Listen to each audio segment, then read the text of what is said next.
Agradeço imensamente o convite a todos que estão organizando o ciclo, em especial a Vina, minha querida colega de graduação. É uma alegria e uma honra estar aqui presente nessa que se tornou uma espécie de jornada semanal de resistência carioca a tudo que nos tem acontecido.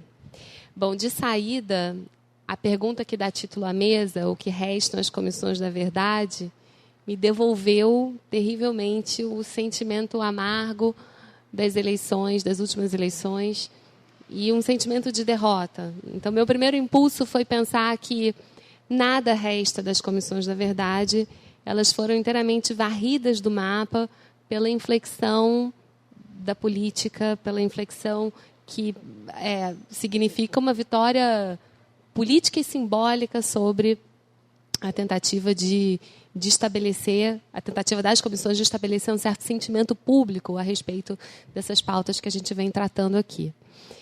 Mas, para não me deixar levar por esse rumo da prosa, eu me propus, então, momentaneamente a deixar de lado a preocupação simbólica e olhar para a empiria, quais eram os lastros materiais dessas comissões. Bom, os lastros materiais são os relatórios.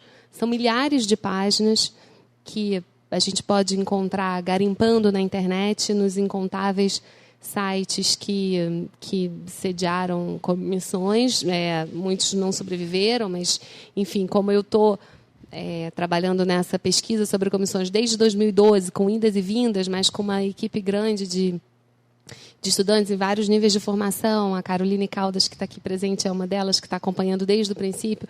A gente veio colecionando esses relatórios. Primeiro os relatórios parciais, depois os relatórios finais, né? E eu, ao longo do tempo, fui fazendo entrevistas com muitos comissionários. Uma delas está aqui dividindo a mesa comigo, Nadine.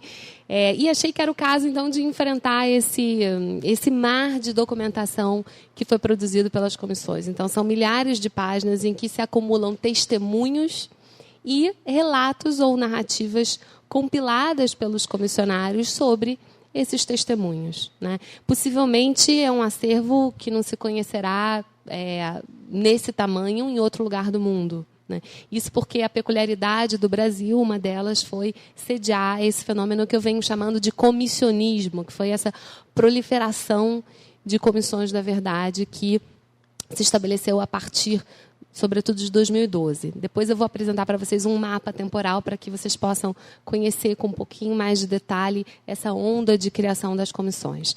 Bom, diante desse mar de documentos, como eu mencionei, eu precisava estabelecer algum recorte para me aproximar dele, né? Afinal de contas, eu não poderia dar conta de todas as coisas que esses relatórios tratavam, pelo menos não para a apresentação de hoje, né?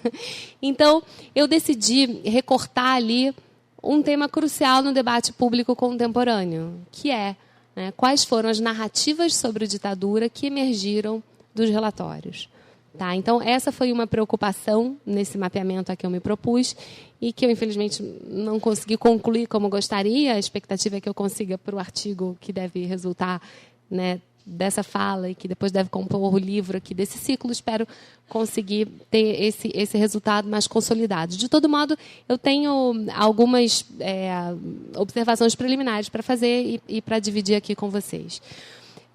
Bom, então, antes de tratar desses relatórios e da maneira como os relatórios narram a ditadura, né, e também, a partir dessa narrativa da ditadura, a maneira como essas comissões compreendem ou imaginam a democracia, né, antes de tratar das comissões nesses termos que eu estou pensando como atores coletivos de teoria política, porque teóricos políticos fazem isso, né, eles observam o ambiente, né, fazem um certo diagnóstico, digamos, das coisas como elas são, com todas as aspas de praxe de cientistas sociais quando falam em realidade, coisas como são, verdade, etc.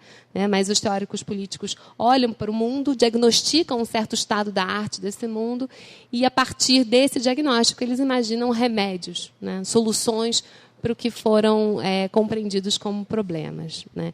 Então, esse é o tipo de abordagem que eu quero propor para as comissões da verdade. Antes, entretanto, de me lançar a elas, eu acho que cabe dar 2 passos preliminares, né? Um que é, antes de me aventurar a responder a questão o que restam das comissões da verdade, acho que faz sentido pensar em o que foram as comissões da verdade. Então, eu vou apresentar aqui alguns mapas, alguns gráficos que mais ou menos mapeiam essa experiência. E, para construir todo esse material, eu contei com o apoio desse grupo de estudantes a que eu já me referi.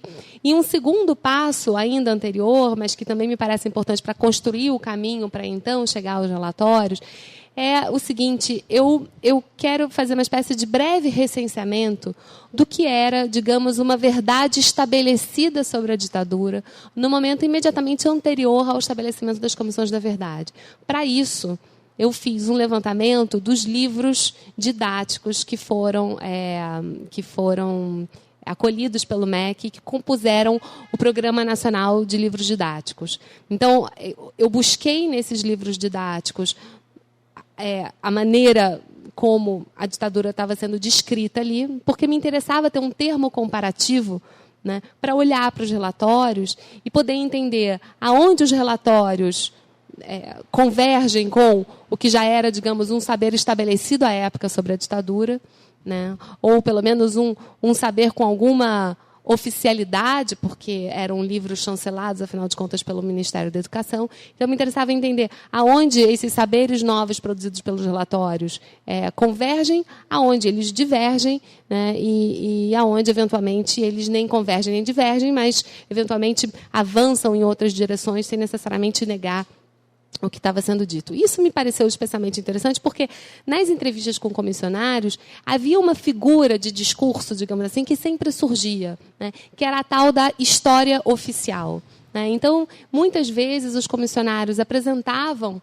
a sua empreitada, a sua missão à frente das comissões, né, como alguma coisa comprometida com a produção de uma certa verdade histórica que tinha como contraponto, né, uma certa verdade ou uma certa história oficial, né? E isso me intrigava, e eu pensava, bom, aonde que eu posso buscar os lastros dessa história oficial, né?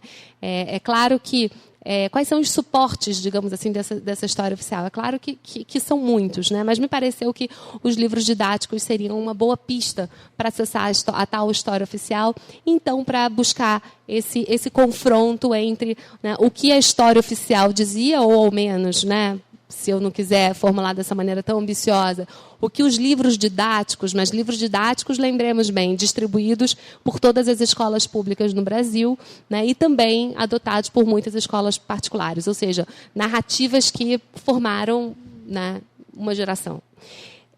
Bom, então vamos lá. Então, eu vou aqui brevemente narrar para vocês, aí eu vou me permitir ler brevemente, porque eu fiz um pequeno texto em que eu descrevo, em que eu organizo uma síntese do que eu encontrei nesses livros didáticos.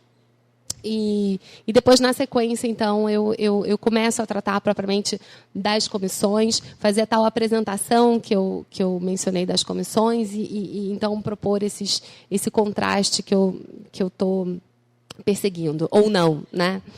Bom, então, grosso modo, o saber sobre ditadura nos livros didáticos do ensino médio, importante essa informação, né? Eu só busquei livros de ensino médio. Grosso modo é o seguinte: a ditadura foi um regime militar autoritário que, em meio a uma retórica, em um ambiente de aparente normalidade institucional, perseguiu, prendeu, torturou, matou, desapareceu com pessoas e constrangeu outras tantas ao exílio. Ela compreendeu a disputa entre setores militares, os moderados e os linha dura. Os principais grupos sociais atingidos por ela foram estudantes, professores, funcionários públicos, sindicalistas, intelectuais, jornalistas, políticos do MDB e setores progressistas da Igreja. Alguns deles, sobretudo estudantes, se organizaram em grupos de luta armada. Além do uso sistemático da violência orquestrado por diferentes órgãos da repressão, a sustentação do regime se valeu da colaboração de setores do empresariado, do crescimento econômico, das grandes obras de infraestrutura e de uma propaganda política vigorosa que se valeu da Copa do Mundo de 1970 para fomentar o sentimento nacionalista. A política de crédito ao consumidor produziu benefício para as classes médias da população, mas a contraface do êxito econômico foi o arroxo salarial, o aumento da dívida externa e a concentração de riqueza, justificada pela ideia de que é preciso crescer o bolo para depois dividir. A crise internacional do petróleo marcou o fim da era do chamado milagre econômico. A inflação voltou com força e a recessão econômica cerceou as condições de permanência do regime. Somou-se a isso a crescente insatisfação social com o regime, expressa pelas movimentações sindicais e também pelas campanhas pela anistia e pelas diretas já. Na descrição da abertura lenta, gradual e segura da ditadura, são evocados os momentos de abertura para os novos partidos políticos e também o momento da edição da lei da anistia, com benefício a atingidos pela violência da ditadura e também a seus agentes. Então, grosso modo, essa é uma espécie de mínimo denominador comum do que eu encontrei nos 19 livros que constituíram o PNLD do triênio 2009 a 2011. Volto a reforçar que a escolha desse triênio foi porque eu estava interessada em entender qual era o saber estabelecido à época que as comissões começaram a vigir no país. Bom, então peço que vocês... Eu atropelei um pouco aqui a ordem da minha fala, isso era para vir um pouco depois. Então vamos... Lembrem disso que eu acabei de ler para vocês, tá? Eu agora vou fazer, então, uma breve apresentação do que foi a experiência das comissões, para, então, eu buscar esse contraponto entre, né, o que elas alcançaram, digamos, em termos de enunciado de verdade e o que os livros didáticos proclamaram como tal, ou proclamavam como tal. Apesar de pequenas nuances aqui e ali, né, eu não encontrei nesses livros maiores dissonâncias, digamos assim. Bom, então, comissões da verdade, a essa altura, imagino que esse público aqui já seja bastante versado nesse assunto, né? Mas elas tiveram formatos muito variados, né, que flutuaram grandemente com as condições políticas nacionais, mas, a despeito das variadas formas, acho que existe uma espécie de um núcleo mínimo, né, de elementos que nos permitem descrever o que são comissões da verdade, né? Então, elas são corpos não judiciais, quer dizer, a gente aqui, o Andrei estava falando dos processos, né, da lei que coíbe ou não coíbe processos, das leis e de todo esse encaminhamento legal. Comissões da verdade não lidam com isso, não lidam com processos, né? E elas têm uma composição híbrida, em geral, né? Quer dizer, elas conjugam atores da chamada sociedade civil com personagens do Estado, né?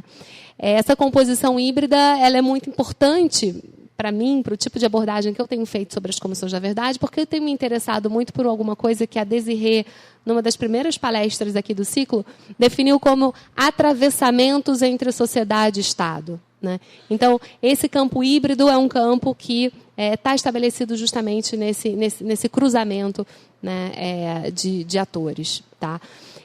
Bom, o que distingue ou o que diferencia, grosso modo, a experiência brasileira dessa experiência em geral de comissões da verdade? Bom, muitas coisas nos aproximam, mas outras nos distanciam, né? Se a gente pensar na Comissão Nacional da Verdade, o desenho da Comissão Nacional da Verdade, ele teve muitíssimo convergente com o que foi o fenômeno de proliferação de comissões da verdade no mundo. Então, a Comissão da Verdade Nacional, ela tem uma cara, digamos assim, muito afinada com os parâmetros internacionais de direitos humanos e todas as normativas que se dedicaram justamente a estabelecer parâmetros para comissões da verdade, né?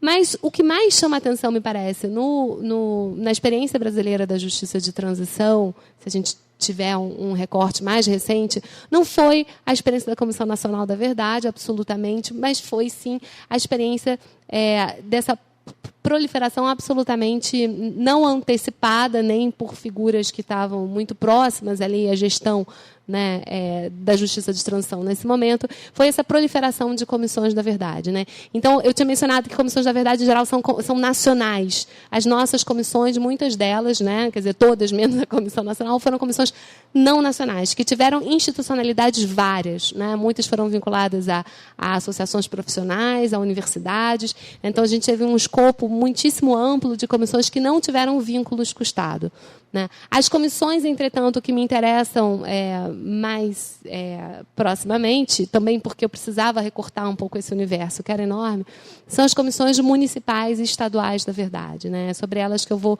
me dedicar um pouquinho. Mas mais um elemento de contraste que eu acho importante delimitar aqui é o seguinte, né? Nas comissões da verdade, né, os formatos são variados, mas existe uma certa convergência de metodologias, né? Claro, com mais ênfase aqui ou acolá, mas, grosso modo, comissões da verdade lidam com testemunhos, né, com investigação documental, né, arquivos, na medida em que eles estão disponíveis para consulta, né, eventualmente com diligências, que foi uma prática bastante corrente na própria Comissão do Rio, na Comissão Nacional e outras comissões no Brasil, mas a característica do testemunho talvez a que seja a que mais chama a atenção das pessoas, né?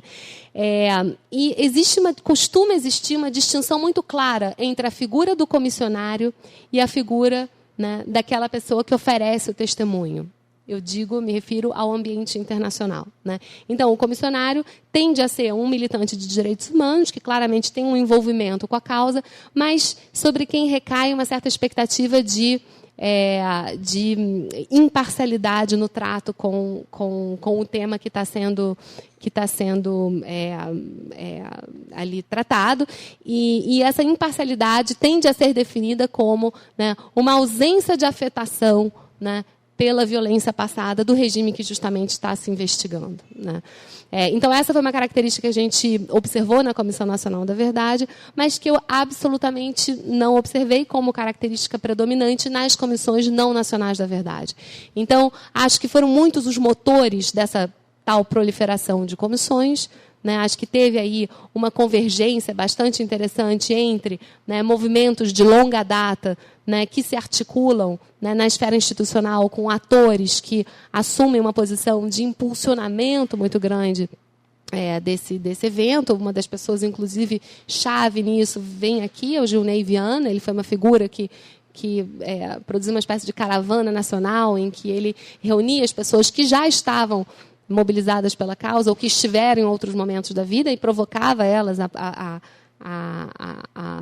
produzirem suas próprias comissões, porque naquele momento temia-se que a própria Comissão Nacional, por conta de toda a celeuma em torno do Plano Nacional de Direitos Humanos 3, né, que previa a comissão, temia-se muito que a comissão não fosse adiante. Então, a ideia do Gilney era que, a partir de uma motivação de grupos sociais, era possível, então, criar uma pressão forte para que ela não deixasse de existir.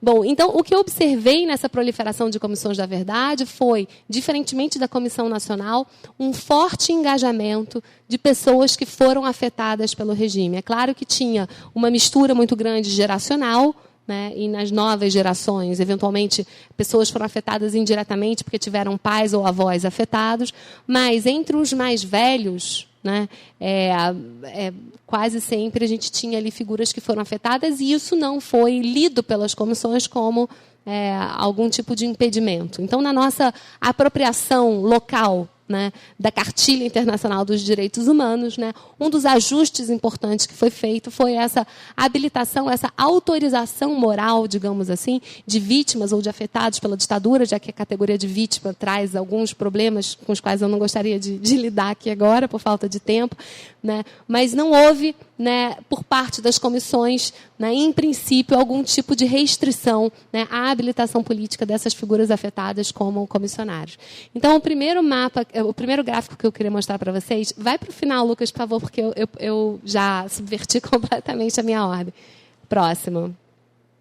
Bom, então, eu estou chamando de comissão híbrida, aquela que mistura afetados e não afetados. Esse meu universo aqui é de 45 comissões municipais e estaduais. Daqui a pouco eu vou dizer para vocês como que essas comissões se organizaram do ponto de vista institucional. tá?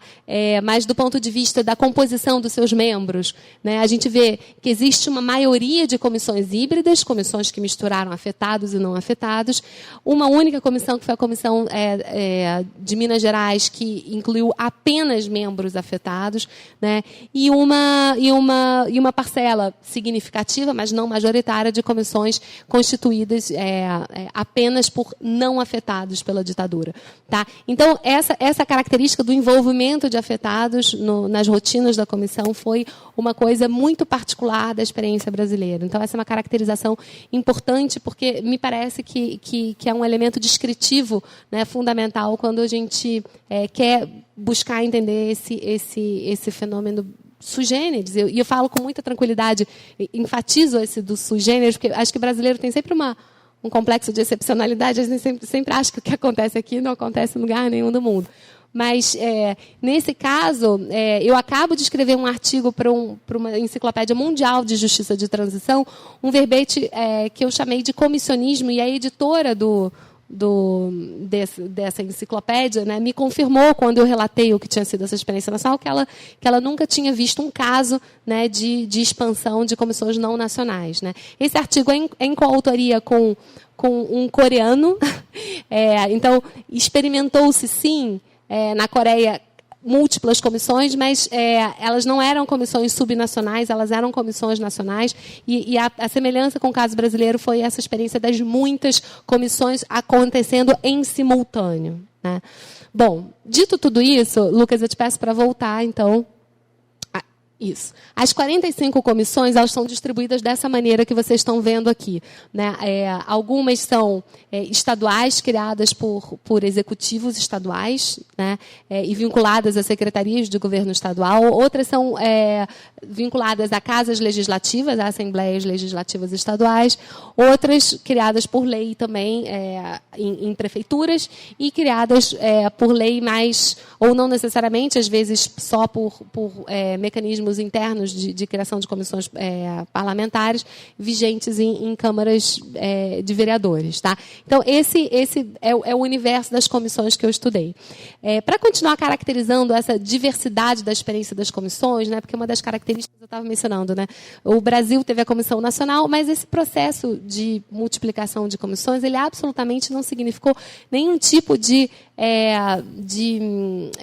submissão a algum tipo de hierarquia dado pela Comissão Nacional. Existiam vínculos importantes entre a Comissão Nacional e comissões não nacionais, mas as comissões, grosso modo, operaram com bastante autonomia, eu diria autonomia completa. Elas se vinculavam à Comissão Nacional. Depois, Nadine, se eu estiver falando alguma besteira aqui, me corrige. Elas se vinculavam, né, à Comissão Nacional durante o tempo de mandato da Comissão Nacional, mas, inclusive, a Comissão Nacional ela se encerra num período em que, né, a maior parte das comissões, né, ainda está em pleno funcionamento, e não restou da Comissão Nacional propriamente um órgão, né, dirigente, né, que impusesse algum tipo de percurso necessário, né, ou algum tipo de padrão necessário para os relatórios. Tanto que, quando eu olho os relatórios, eu vejo uma diversidade bastante importante da maneira como eles foram organizados. Então, para caracterizar essa diversidade, uma coisa que eu acho importante é desmontar um pouco uma certa narrativa que existe, ou que me parece existir, de que comissões, na verdade, foram coisa do PT. Né? Então, tem aqui a gente pode ver uma diversidade importante, claro, com um predomínio do PT, sobretudo localizado na região do ABC Paulista, onde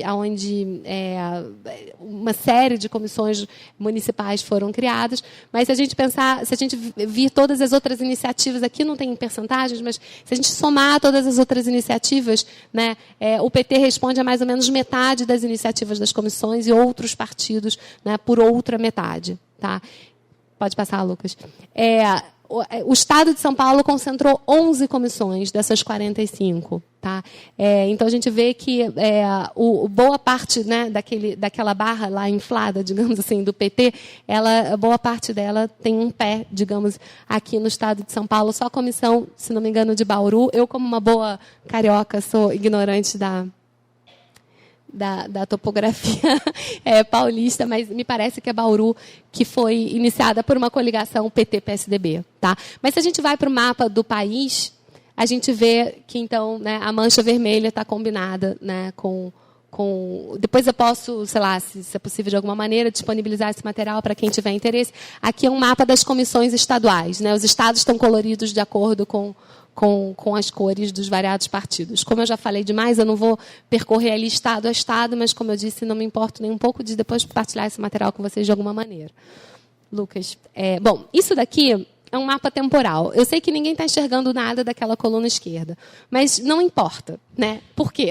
O que importa é o que eu vou explicar para vocês agora. Aquela linha vermelha corresponde ao mandato da CNV, tá? Então, quer dizer, a CNV é instituída em novembro de 2011. Aqui eu tenho os momentos de criação, não necessariamente de instalação das comissões, tá? Mas, de todo modo, ela dá uma ideia importante para a gente do grande descasamento temporal que aconteceu entre as comissões. As linhas pretas são relativas a comissões municipais e as linhas azuis relativas a comissões estaduais, né? Então, a gente vê que, quando se encerra o mandato da Comissão Nacional, a gente vê algumas linhas se encerram junto com ela, né? São 11 comissões que entregam seus relatórios nesse momento, né? As outras, quanto é que é 45 menos 11? 34, tá certo?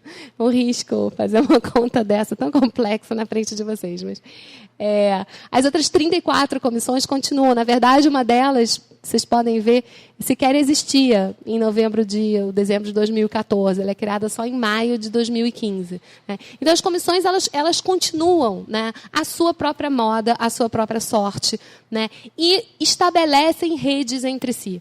Tá? E o próximo mapa é justamente dessas redes.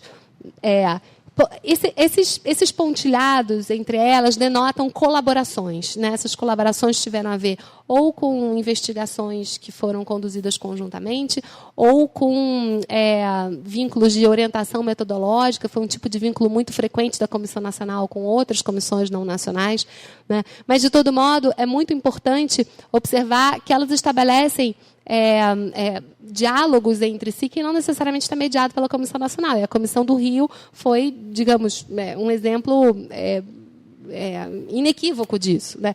Então, se vocês observarem nessa confusão que é esse mapa, mas tem algumas cores repetidas, né? As cores em amarelo, né?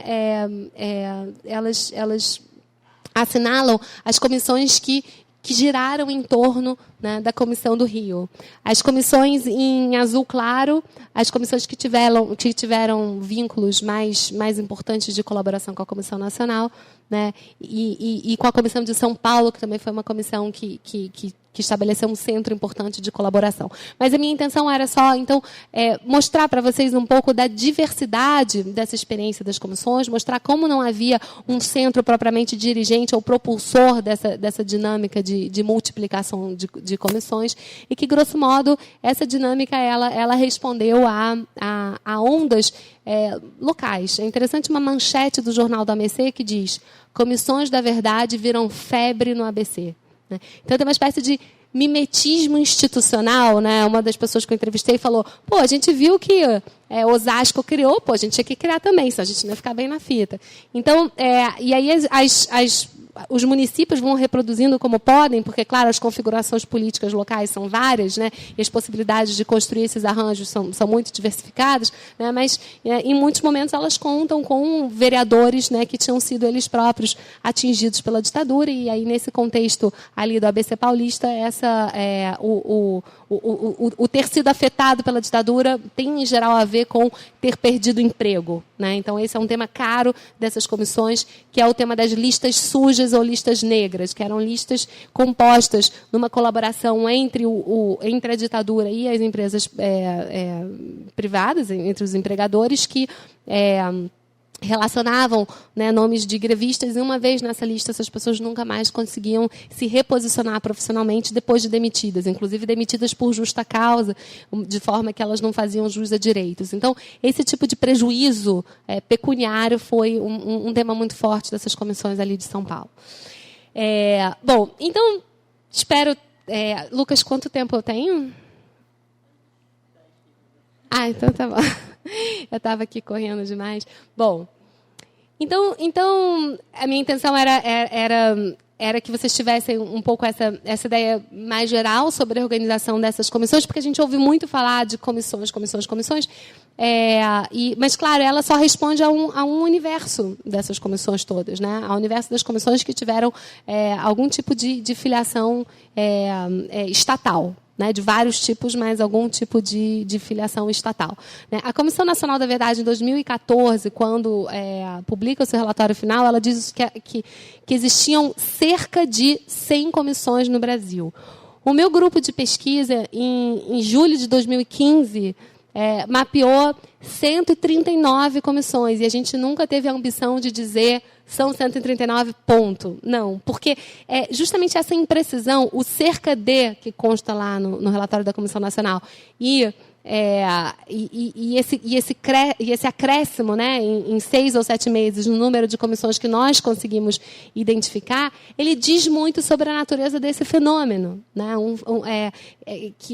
do comissionismo, né, que foi, ele tinha uma mobilidade muito impressionante, né, e no âmbito estatal, ele se valeu muito, né, dessas redes de colaboração que combinavam esforços e iniciativas, né, de atores que já estavam envolvidos nessa luta há muitas décadas com atores institucionais que potencializavam essas lutas locais e que propiciavam, portanto, esse atravessamento. Como as comissões elas tiveram uma duração longa, é interessante, inclusive, enxergar nesse processo, né, figuras que, por exemplo, fazem parte de uma comissão como deputado, né? Eu estou pensando em quem foi o presidente da comissão de São Paulo, da Assembleia Legislativa de São Paulo, e que depois entram como representantes da sociedade civil no momento em que o mandato já terminou, em uma outra comissão, que foi a comissão da Prefeitura de São Paulo.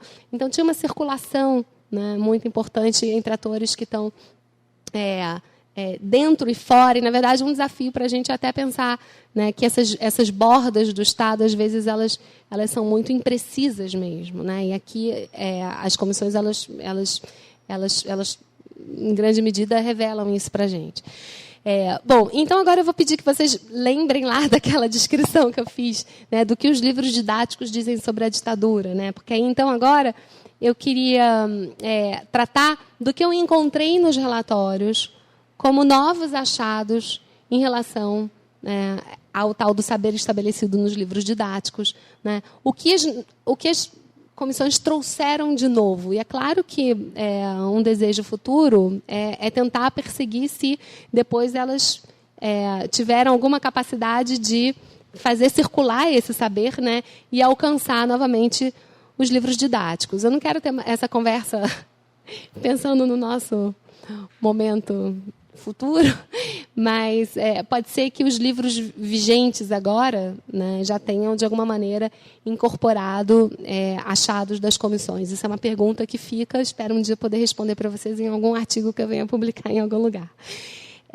Bom, então, surgem dos relatórios, né, temas que, se não são propriamente novos para as pessoas que já circulavam nesse meio que a gente convencionou chamar de memória, verdade e justiça, né, são novos, digamos assim, do ponto de vista da sua formalização, né, ou do seu enunciado com a força, né, de uma palavra de Estado, porque as comissões elas estão, claro que com diferentes forças, mas elas estão evocando justamente uma certa legitimidade, porque elas ali, né, estão se convertendo elas próprias na tal história oficial, né, que pretendia substituir uma outra história oficial, né, já estabelecida. Bom, a primeira conclusão a que eu cheguei é que a ideia de uma história oficial contra a qual, uma história estabelecida contra a qual as comissões propõem as suas próprias verdades, não é uma coisa que propriamente se verifica. Não tem propriamente um sentido de antagonismo entre aquilo que eu li para vocês, né, e o que as comissões estão propondo. Né? Existem, claro, nuances importantes. Né? Então, muitas comissões vão se referir à ditadura como civil-militar e não como militar. Né? Mas os livros já falavam, inclusive enfatizavam bastante a colaboração de setores da sociedade, empresários e etc., com os militares. Então, essa dimensão ela não estava ausente, né? Mas tem talvez uma diferença de ênfase. Né? Mas o meu ponto é que não existe propriamente, né, elementos de ruptura ou elementos de negação em relação ao que já estava posto. né? Existem novidades importantes, como eu disse, não necessariamente para as pessoas que já conheciam essa história de perto, ou por experiência própria, ou porque tinham algum tipo de aproximação por afinidade com o tema, mas são novidades, desculpa me repetir, mas são novidades se a gente pensar em termos de uma palavra dita, né, pelo Estado, né, não necessariamente o Estado brasileiro, mas diferentes lugares de Estado, né, suas diferentes estratos federativos, né? Então, que novidades são essas, finalmente? Eu estou só anunciando e não chego lá. Bom, são 6, principalmente, né? Acho que eu mapeei até aqui, como eu disse, esse ainda é um esforço preliminar.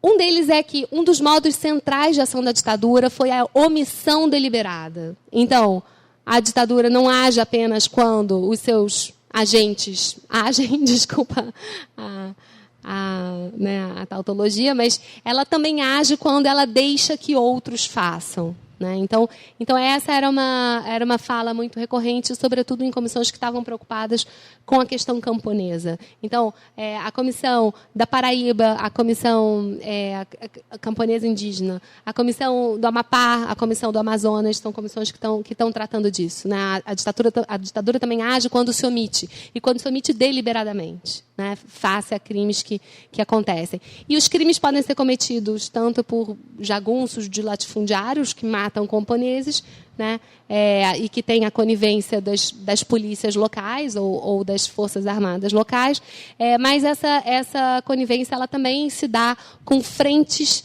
né, que se organizam em torno do anticomunismo. Então, um exemplo que eu cito aqui para vocês é a Frente Anticomunista de Bauru, que foi criada por um promotor público, começou a atuar em 1962, e quando a ditadura se instala, ganha muita força, com evidências muito explícitas de que a ditadura e os agentes da ditadura faziam vista grossa aquele tipo de atuação. Então, milícias, digamos assim, que se espalham pelo país e que tem a conivência do regime. Então, esse é um braço muito importante que surge nos relatórios e que não está nos livros, né? Então, digamos que os saberes do relatório estão trazendo novidades, essa é uma delas, né?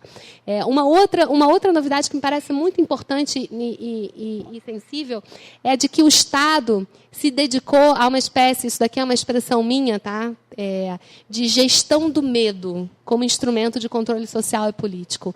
Então, uma série de relatórios estão narrando, por exemplo, que nos enterros de guerrilheiros, né, existiam pessoas claramente estranhas àquele ambiente, né, e que não faziam questão de esconder que eram figuras do Estado, eram agentes do Estado que estavam ali, né, sem respeitar aquele momento de luto, né, impondo a sua presença, né, e com ela algum constrangimento, né, aos que tinham ali algum ente querido que tinha sido assassinado, né? E existe também o que a Comissão do Amapá chamou de manipulação de imaginário popular. Então, no Amapá existiu uma coisa chamada Operação Engasga. Eram pessoas encapuzadas que, à noite, atacavam as meninas que voltavam da escola, que estudavam no turno noturno, ou mulheres, em geral, na rua. Coincidentemente, na hora desses ataques, havia apagões, né? Então, disseminou-se um clima de terror, né? E, originalmente, as pessoas atribuíam os ataques...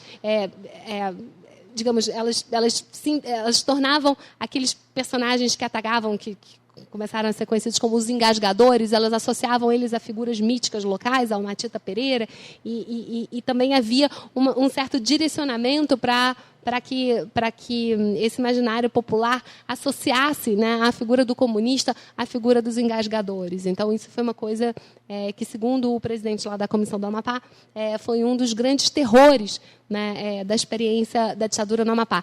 Então, uma das riquezas desses relatórios das comissões também dar para a gente novos olhares, novas perspectivas sobre, né, como agiu a ditadura, porque, em grande medida, o nosso olhar para a ditadura está muito colonizado por um certo, né, imaginário já muito consolidado, que pensa a ditadura como alguma coisa que se estabeleceu, né, nos grandes centros urbanos, evidentemente que sim, mas ela também teve outras formas, né? E a pluralidade que surge desses relatórios, a riqueza que surge desses relatórios é justamente no sentido de de relatar, a partir das diferentes maneiras de afetação local pela violência, né, relatar como a ditadura agiu, né?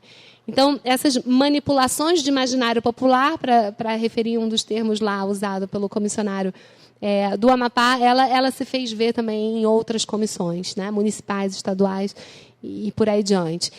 Um outro elemento é o das listas sujas, que eu já mencionei quando eu estava apresentando ali o caso de São Paulo.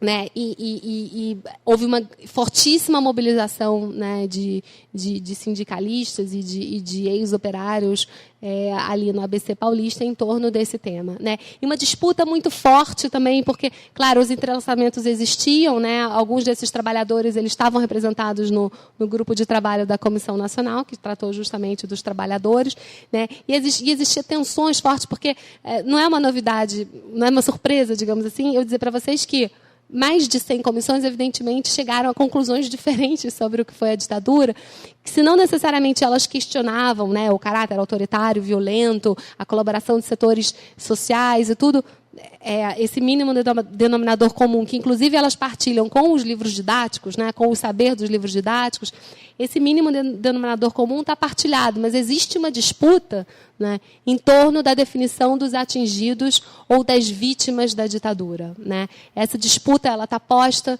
né, e eu ouvi de algumas pessoas entrevistadas ali dessas comissões, né, uma fala, às vezes, muito ressentida sobre a ênfase que seria excessiva, né, na preocupação com os mortos e desaparecidos e, né, o tipo de afetação mais corriqueira que teria atingido, né, uma população enorme. Em São Paulo, por exemplo, estaria fora do que seria essa prioridade da Comissão Nacional, né? Então, havia uma disputa em torno da categoria de atingido ou de vítima da ditadura. Isso surgiu, né, com bastante força, sobretudo quando eu vou para fora, né, do nosso Sudeste, né? Então, isso surge com muita força na Comissão do Amapá, na Comissão do Pará, na Comissão da Paraíba e assim por diante, né? E aí, justamente, isso me conduz a um dos últimos pontos de novidade dos relatórios, né, que é essa ideia, essa reivindicação muito contundente de que os mortos e desaparecidos pela ditadura excedem em muito as listas oficiais, né? Então, disputa-se aqui essa categoria do morto e desaparecido político, né? E uma das lideranças indígenas que eu entrevistei, que teve a aproximação com a Comissão do Amazonas, ele fala: por que só mortos e desaparecidos brancos, não índios, né? Então, essa reivindicação foi muito forte. A gente sabe que um dos grupos de trabalho da CNV se preocupou com a questão indígena, mas, ao final, né, o que resultou do trabalho desse grupo de trabalho, né, foi reunido num volume que não foi assinado por todos os comissionários e, portanto, eles se ressentem, né, de um estatuto diferente, digamos, de verdade. Na verdade, né, o segundo volume do relatório, se não me engano, acho que foi o segundo volume, né, ele não teria propriamente o estatuto de verdade, né? Ele foi um estudo, né, assinado, né, por pesquisadores individuais. Ele não tem a força da chancela da Comissão Nacional, né? Então, o que está em jogo é o que constitui, o que configura essa ideia de afetação política, né? Então, o que essas comissões que olham para a questão camponesa e para a questão indígena propõem, né, é a ideia de que não apenas aqueles que explicitamente articularam um discurso de oposição ao regime foram afetados por esse mesmo regime, né? Em muitos casos, os simples modos de vida, né, de populações, ou o fato delas existirem num certo lugar em que se quer construir uma transamazônica, por exemplo, né, significou, né, uma colisão com os objetivos de desenvolvimento econômico do regime, né, e, diante disso, diante dessa motivação econômica do regime, um contingente expressivo de mortos e desaparecidos, né? Então, na Comissão do Amapá, eles chegam a formular um conceito de crime econômico, né? Que, claro, está ali numa zona de fronteira com o crime político, ou pelo menos é isso que se reivindica, né? Bom, e também surge nos relatórios temas que são muito caros ao nosso modo contemporâneo de olhar, né, a sociedade, para a cena pública, né, e que não eram propriamente a época, não tocavam as sensibilidades, digamos assim, da época, e que surgem como novidades. Então, a questão de gênero, portanto, né, o tipo de violência sexual, né, que foi imposta a mulheres, a questão da homofobia, do racismo, né? Até a discriminação a deficientes físicos é alguma coisa que surge nos relatórios, em um dos relatórios. Então, a gente tem digamos, uma organização desse olhar para esse passado, não tão distante assim, mas a partir de categorias que nos são muito contemporâneas, né? Então, esse tipo de narrativa, ou esse tipo de ângulo de abordagem da ditadura, me parece absolutamente novo, né, se eu tiver em conta a tal verdade estabelecida a que eu me referi. Tá?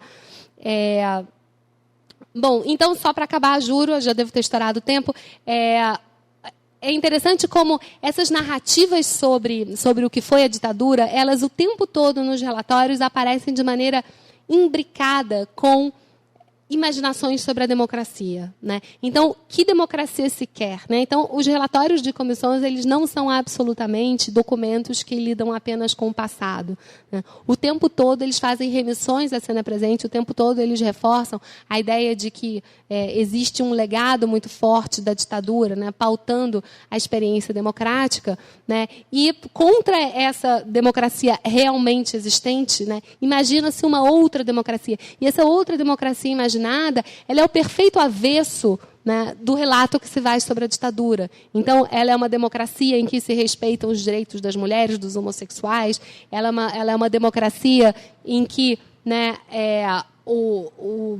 o que se considera, né, o descaso pela memória absolutamente não está posto. Então, existe uma certa pedagogia política da memória que é pensada, né, de maneira simbiótica com essa nova ideia de democracia. E, sobretudo, ela é uma ideia substantiva de democracia, e essa substância da democracia está informada pela noção de direitos humanos, né?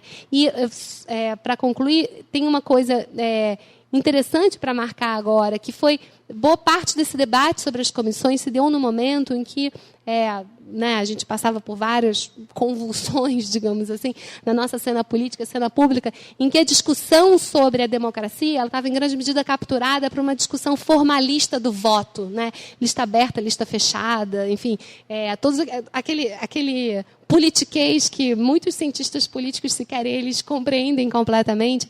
Então, tinha uma discussão muito formalista que, claro, eu, como cientista política, absolutamente não diria que é irrelevante, é muitíssimo relevante, mas as comissões, na verdade, elas colocaram no espaço público uma discussão substantiva sobre a democracia. A gente quer uma democracia informada, né, pelo respeito aos direitos humanos. A gente não quer a democracia como alguma coisa vazia que a gente simplesmente preenche, né, a cada eleição com, né, algum pacote político novo. Existe um certo mínimo que deve permanecer, né? Bom, e se eu penso, então, no que resta das comissões da verdade, finalmente, para atacar essa questão, né, que me orientou até aqui de forma muito breve, me parece que o que resta das comissões da verdade, né, é um relato, né, muito mais robusto, né, que complexifica as narrativas sobre ditadura, inclusive estabelecendo disputas entre aqueles que se dedicam, né, ao campo da memória, mas um trato muito mais robusto sobre a democracia e, né, um trato muito mais robusto sobre a ditadura e uma ideia muito vigorosa de democracia, né, que eu quero crer que ainda esteja posta nessa disputa, né? E eu não sabia que meu colega falaria sobre o Uruguai. E aí eu brevemente concluo com uma frase, que eu não sei se eu vou encontrar, na verdade, do Mujica, que assim que eu não consigo nem dizer o nome, assim que a gente teve o resultado das últimas eleições, foi uma coisa que eu ouvi e que me deu um certo alento, e eu acho que é interessante pensar as comissões nesse tom, né? Os únicos derrotados são os que baixam os braços, os que se resignam com a derrota. A vida é uma luta, e é uma luta permanente, com avanços e retrocessos. Não é o fim do mundo. né? Então, se ela é uma luta e se tem avanços e retrocessos, né, a gente tem um projeto robusto que está em disputa, né, que está posto, que está espalhado aí, quer dizer, a expectativa é que a gente consiga convertê-lo em mais livros didáticos, não nessa altura, mas os nossos livros. Eu estou super curiosa para ver o que a gente tem hoje circulando, né? Existe um conhecimento, existe um saber acumulado, né? E isso ninguém pode tirar, né? Digamos, da gente, né? Você pensa em todos nós como figuras que, de alguma maneira, se incomodam com tudo que está posto.